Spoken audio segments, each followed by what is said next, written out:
ቃላት የተለወጠ ሐሳብ ነው። ቃል ማለት ንግግር ማለት የተለወጠ ሐሳብ ነው። ማይንዳችን ውስጥ ቶት አለ፣ ሐሳብ አለ፣ የቶት ኮንቴንት አለ፣ ይዘቱ፣ የቶት ፍሎ አለ፣ አፈሳሰሱ። ስለዚህ ያ ቶት አእምሯችን ውስጥ ያለው ሐሳብ ተቀይሮ ነው በንግግር የሚወጣው። ወይም በጽሁፍ ይወጣል ወይ በንግግር ይወጣል። ስለዚህ ቃላት ራሳቸው የተለወጡ ሐሳብ ናቸው። ሐሳብ ደግሞ ምንድነው ካለን ኢነርጂ ነው። ማይንዳችን ውስጥ ያለው ሐሳብ ኢነርጂ ነው። ስለዚህ ሄደው መስበር ይችላሉ፣ መስራት ይችላሉ፣ አቅም አላቸው። thoughts become words and words become actions and actions become habits and habits become character ይባላል። ስለዚህ thoughts become words የማስበው ነገር ነው በአንደበቴ ወይም በብዕሬ የሚወጣው። ስለዚህ ቃላት ሐሳብ ተለውጦ የሚመጣ ኢነርጂ ነው ማለት ነው። ቃላት እንደዚህ ናቸው። ቃላቶች ፖዚቲቭ ሊሆኑ ይችላሉ፣ ኔጌቲቭ ሊሆኑ ይችላሉ። ኔጌቲቭ ሐሳቦች፣ አሉታዊ ሐሳቦች አእምሮ ውስጥ ካሉ ኔጌቲቭ ቃላቶች ከውስጥ ይወጣሉ። ስድብ፣ የንዴት ቃል፣ የቁጣ ቃል፣ ሚሰብር ነገሮች ከአንደበቴ ይወጣሉ። አእምሮ ውስጥ ደግሞ ፖዚቲቭ ቶት ካለ፣ ፖዚቲቭ ሐሳብ ከሆነ ያለው ፖዚቲቭ ቃላቶች ይወጣሉ። ዘፍጥረት ላይ እግዚአብሔር ሲፈጥር ምንድን ያደረገው? ተራራውን እንደዚህ ቀረጸ፣ እንደ አርኪቴክት ዩኒቨርሱን እቺን ኮከብ እንዲላርጋት ብሎ ነው የፈጠረው አይደለም። ቃል ነው የተናገረው። እግዚአብሔርም ብርሃን ይሁን አለ፣ ብርሃን ሆነ። ቃል ነው የተናገረው። just like that።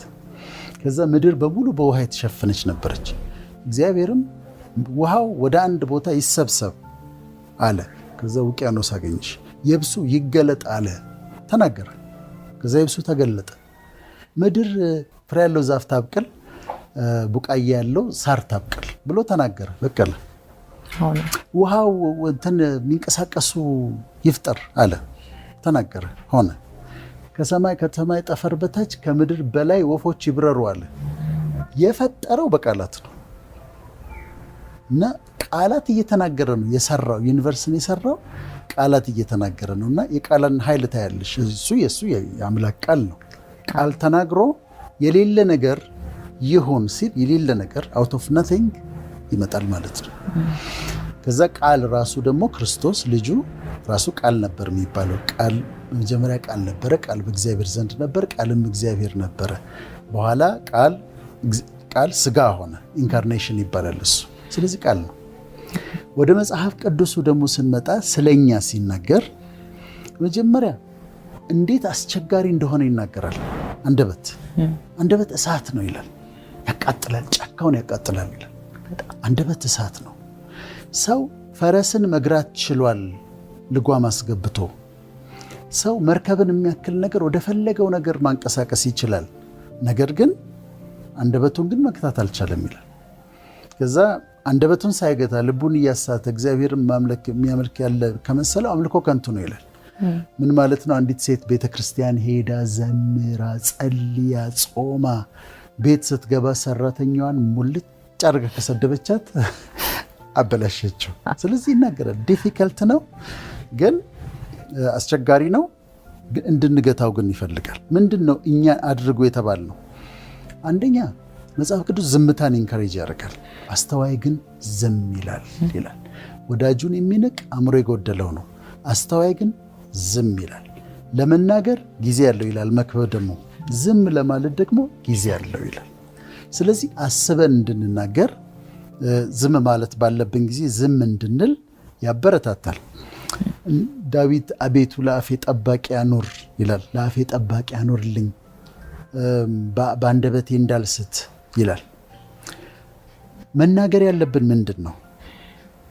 መጽሐፍ ቅዱስ ሲነግረን መናገር ያለብን በጨው እንደተቀመመ ይሁን ይላል።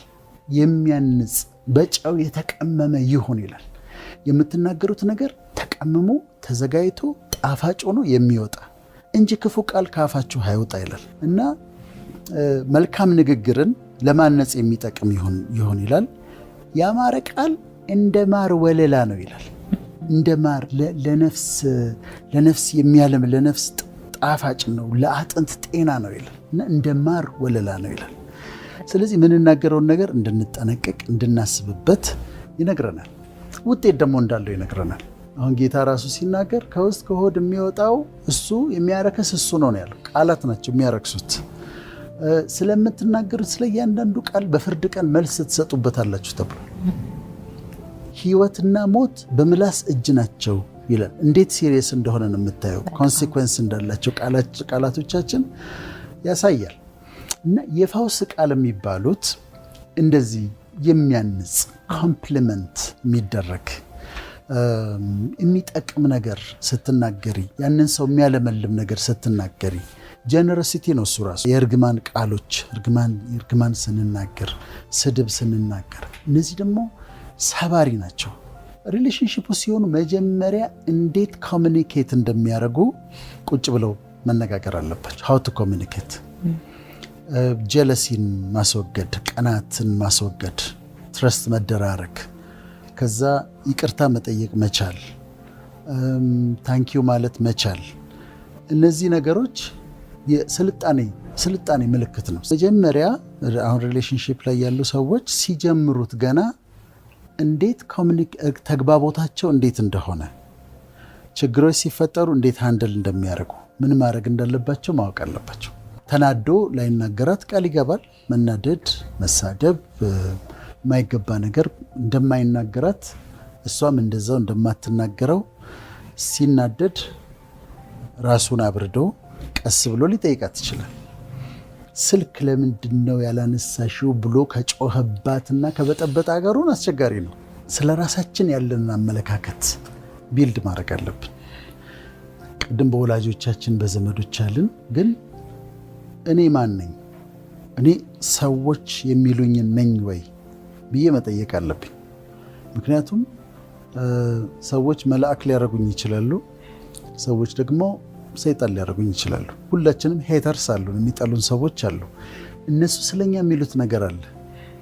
እኛ ግን የምናምነው ምንድነው? ትክክለኛውን ነው። የሆን ነው። አይ አም ዋት ጋድ ሴይስ አይ አም ነው የምለው። እኔ እግዚአብሔር ነህ ያለኝን ነኝ። እግዚአብሔር ግሩምና ድንቅ አድርጌ ፈጥሬያለሁ ብሎኛል። ግሩምና ድንቅ ሆኜ ተፈጥሬያለሁ። እግዚአብሔር የሚገርም ብሬን ሰጥቶኛል።